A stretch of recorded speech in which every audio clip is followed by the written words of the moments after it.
Eis a pergunta do momento, né? Está aí nas mídias, está nas redes sociais, nos canais de televisão, nos jornais. A pergunta é se agora o Vaticano liberou pessoas gays, homossexuais, mas que não mantêm relação sexual ativa, né?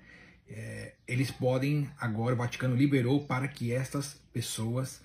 possam ser padres, se ordenar sacerdotes. Isso é real, não é real? Até que ponto isso é verdade ou isso é mentira? Então, eu vim gravar esse vídeo rapidamente para esclarecer algumas coisas que eu acho muito importantes sobre essas notícias, quando elas saem nas mídias, principalmente nas mídias seculares, e nós, enquanto católicos, ao invés de termos uma posição sempre de muita sobriedade, de muita cautela, por se tratar exatamente de uma mídia muito corrompida e tendenciosa a causas minoritárias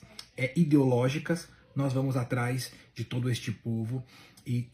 acabamos difamando a igreja, difamando o Papa, difamando os bispos, sem saber realmente o que está por detrás dessa notícia e dessas matérias que estão rolando por aí. Então, a primeira coisa que eu queria deixar muito claro, ou melhor, a primeira coisa que eu gostaria de acentuar é que nós precisamos ter cautela sempre quando saem esses tipos de notícias, esses tipos de matérias nas mídias seculares, porque elas sempre tendem ou a uma posição ideológica na qual elas querem muvucar mesmo, a mídia muvucar as pessoas e estas realidades, ou então elas têm a intenção de denegrir a imagem da igreja, enfraquecer a imagem da igreja e causar este rebuliço que está causando agora sobre este assunto da ordenação de gays que não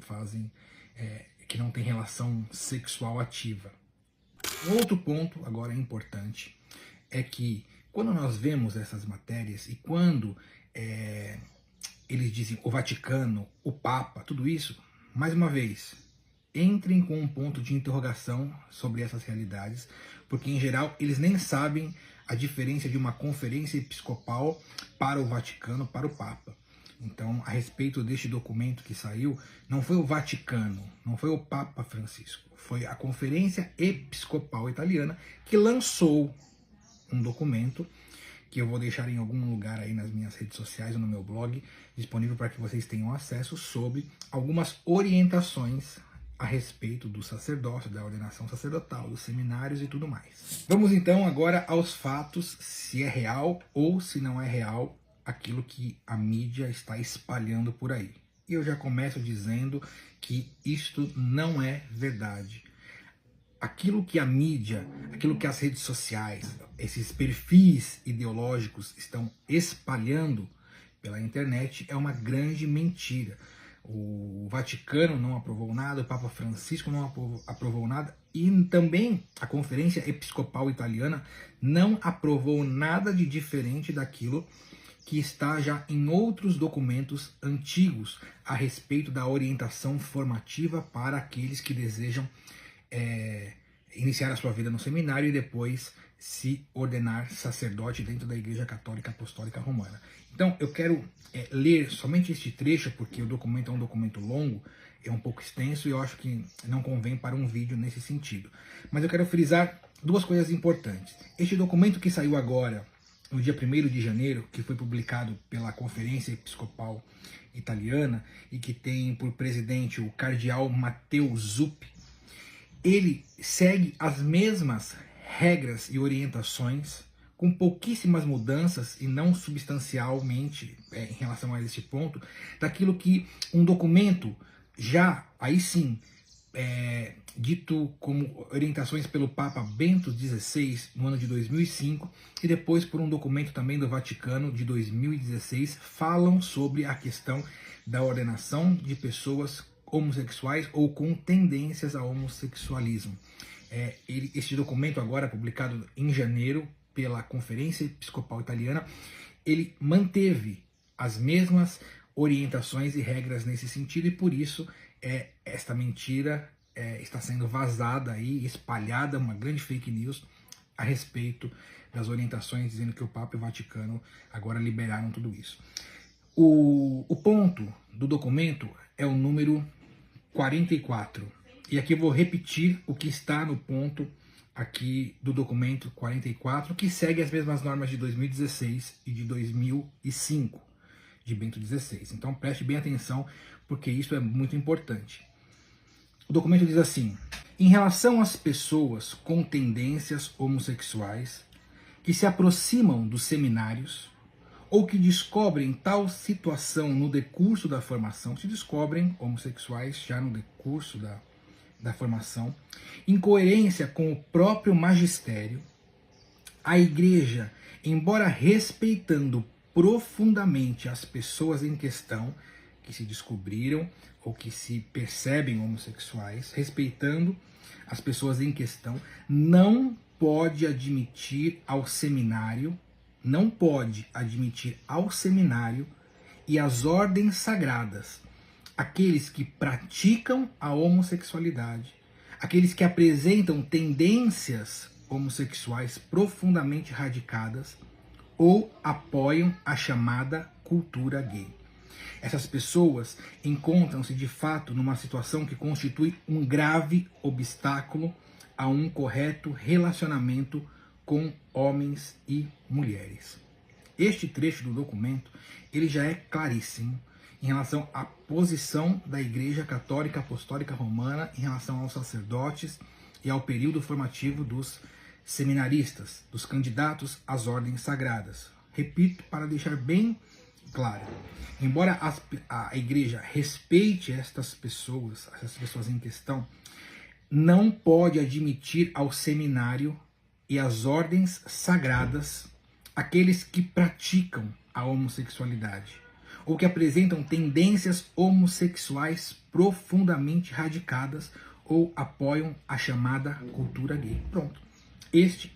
é o documento, esta é a posição da Igreja. Pessoas homossexuais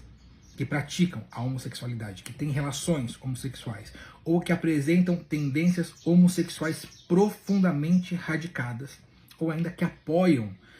como um lobby esta cultura gay, não podem fazer parte das ordens sagradas, não podem ser sacerdotes da Igreja Católica Apostólica Romana. É isso que diz o documento. E só para finalizar mais um trecho deste documento que é importante, o documento descreve assim: no processo formativo, quando se faz referências a tendências homossexuais, é importante não reduzir o discernimento apenas a este aspecto. É óbvio, uma vez que a pessoa fez referência à questão da homossexualidade, uma vez que isso precisa ser analisado, e no documento, tanto de 2016 quanto este, reforça que uma pessoa que se descobre às vezes, ou que se diz homossexual, é preciso um discernimento de pelo menos 3 anos antes da ordenação diaconal, porque isso pode ser um relapso que a pessoa viveu, uma realidade que precisa ser bem discernida, bem vista, porque às vezes é uma confusão que a pessoa entrou ali e não soube discernir e não soube verificar. Então, o que o documento diz aqui no processo formativo, quando se faz referências a tendências homossexuais, é importante não reduzir o discernimento apenas a este aspecto, é óbvio, mas não exclui este aspecto, mas não se reduzir somente a este aspecto, porque existem outros tantos aspectos que é importante discernir e pesar para que um candidato à ordem sagrada realmente ele possa ser averiguado e habilitado para isso. Então é óbvio. Então quando as pessoas leem isso, elas querem reduzir o entendimento disso, dizendo que agora não precisa ter o olho voltado para essas questões homossexuais, né? Pode se passar, não. Ele está dizendo que não é somente esta questão que precisa ser avaliado neste caminho formativo. Mas, assim como para qualquer outro candidato, entender seu significado no quadro global da personalidade do jovem para que, conhecendo-se e integrando os objetivos próprios da vocação humana e sacerdotal, chegue a uma harmonia geral. É óbvio isso, né? O objetivo da formação do candidato ao sacerdócio no âmbito afetivo sexual é a capacidade de acolher como dom, de escolher livremente e viver com responsabilidade a castidade no celibato. É isso que a Igreja sempre se posicionou, é isso que ela continua se posicionando e é isso que a Conferência Episcopal Italiana se manifestou agora neste último documento do início do mês de janeiro. Não o Papa, não o magistério da igreja como um todo, não o Vaticano, mas a Conferência Episcopal Italiana, e aqui eu só faço voz ao entendimento daquilo que a igreja adotou em outras manifestações de 2005 e 2016, que não contradizem agora da Conferência Episcopal Italiana, na qual, mais uma vez repito, a mídia corrompida e ideológica está jogando isso para enfraquecer a Igreja Católica Apostólica Romana, para que os católicos, aqueles que gostam de, aqueles católicos, posso dizer assim, revolucionários, reativos, logo respondam com maldade e perversidade em relação à pessoa do Papa Francisco. Então, essas realidades, quando jogadas na mídia, meu povo, mais uma vez reforço, tomem muito cuidado, muita precaução, é muito discernimento antes de sair espalhando essas fofocas e de fazer comentários maldosos, agressivos contra o nosso querido Papa Francisco, contra a nossa amada Igreja Católica Apostólica Romana. Deus abençoe você, Deus abençoe o Brasil.